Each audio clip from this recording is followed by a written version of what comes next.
এই ভিডিওতে এখন আমরা ষষ্ঠ শ্রেণীর স্বাস্থ্য ও সুরক্ষা বইয়ের দ্বিতীয় অধ্যায় আমার কৈশোরের যত্ন এই অধ্যায়টির 44 পৃষ্ঠার কেস 1-এর সমাধান দেখব। আজকের এই ভিডিওটি খুবই ইন্টারেস্টিং, তাই আমার চ্যানেলে যারা নতুন রয়েছেন তাদেরকে সাবস্ক্রাইব করার একটি ছোট্ট অনুরোধ থাকবে। आपके सामने एक बड़ा सा रेड बटन है।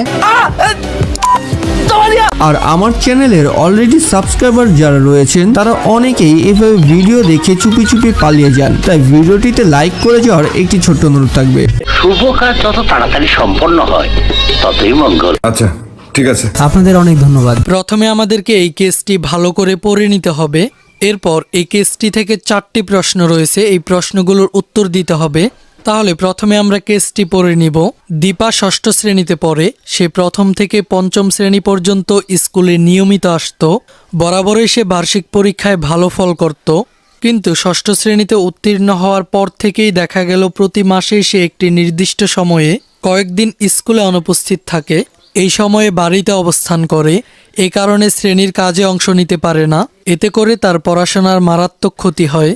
একদিকে তার পড়াশোনার ক্ষতি, অন্যদিকে জীবনের এমন অস্বস্তিকর পরিস্থিতি, কি করবে ভেবে পায় না। সারাক্ষণেই সে মনমরা হয়ে থাকে।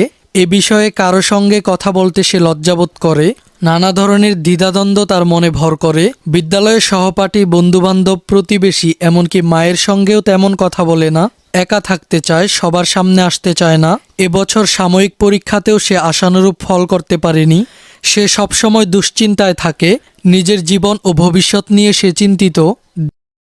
দীপার সমস্যাটি তো জানলাম, এবার নিচের প্রশ্নগুলোর উত্তর দেই। প্রথম প্রশ্নটি হলো, দীপা বাড়িতে অবস্থান করার কারণ কি? দীপা বাড়িতে অবস্থান করার কারণ বয়ঃসন্ধিকালীন পরিবর্তন। এই সময় শারীরিক ও মানসিক পরিবর্তন সংঘটিত হয়। পরের প্রশ্নটি হলো, ওই সময় বাড়িতে থাকতে দীপার কেমন লাগতো? বয়ঃসন্ধিকালে বাড়িতে থাকা দীপার জন্য চ্যালেঞ্জিং ছিল। নিজেকে তখন একা এবং সমাজ ও পরিবার থেকে বিচ্ছিন্ন মনে হয়, যার দরুন মানসিক দুশ্চিন্তা বেড়ে যাওয়া ও পড়ালেখায় ক্ষতির সম্মুখীন হয়। পরের প্রশ্নটি হলো, দীপার মনের ভিতর কি চলছিল? শারীরিক, মানসিক, আচরণিক ও পরিবর্তনের সাথে পরিচয় না থাকায় নিজেকে আতঙ্কিত ও বিপর্যস্ত মনে হয়। তাছাড়া শারীরিক পরিবর্তনের কারণে কুণ্ঠিত ও দ্বিধাগ্রস্ত থাকে। পড়াশোনা ও নিজস্ব কাজে বিঘ্নিত হওয়ায় মানসিক চাপের সম্মুখীন হয়, যার ফলে নিজেকে অপরাধী মনে হয়।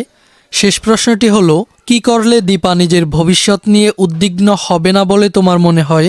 দীপার উচিত বয়ঃসন্ধিকালীন পরিবর্তন নিয়ে বাবা মা, বড় ভাই, বোন বা নির্ভরযোগ্য অভিভাবকের সাথে আলোচনা করে এ সম্পর্কে জেনে নেওয়া। ফলে সংকোচ কেটে যাবে এবং একা থাকার প্রবণতা কমে যাবে। বয়ঃসন্ধিকালে ছেলেমেয়ের শারীরিক পরিবর্তনের সাথে আবেগিক পরিবর্তনও ঘটে। এ বয়সে যে মানসিক পরিবর্তন ঘটে তার সাথে খাপ খাওয়ানোর জন্য তার সাথে মা বাবা ও অভিভাবকদের বন্ধুসুলভ ও সহানুভূতিশীল আচরণ করতে হবে। দীপাকে মানসিক দিক সহ অন্য সব ব্যাপারে সহযোগিতা প্রদান ও সাহস যোগাতে হবে। তাছাড়া মানসিক স্বাস্থ্য ঠিক রাখার জন্য দীপাকে সচেষ্ট থাকতে হবে। তার প্রথম কাজ হবে শারীরিক ও মানসিক পরিবর্তনগুলোর সাথে খাপ খাওয়ানোর চেষ্টা করা। ভালো গল্পের বই পড়লে, সাথীদের সাথে খেলাধুলা করলে মনে প্রফুল্লতা আসবে এবং মানসিক চাপ সামলানো সম্ভব হবে। এই ভিডিওতে এতটুকুই। পরের ভিডিওতে আমরা কেস 2 নিয়ে আলোচনা করব। আচ্ছা ঠিক আছে। Bye bye tata good bye.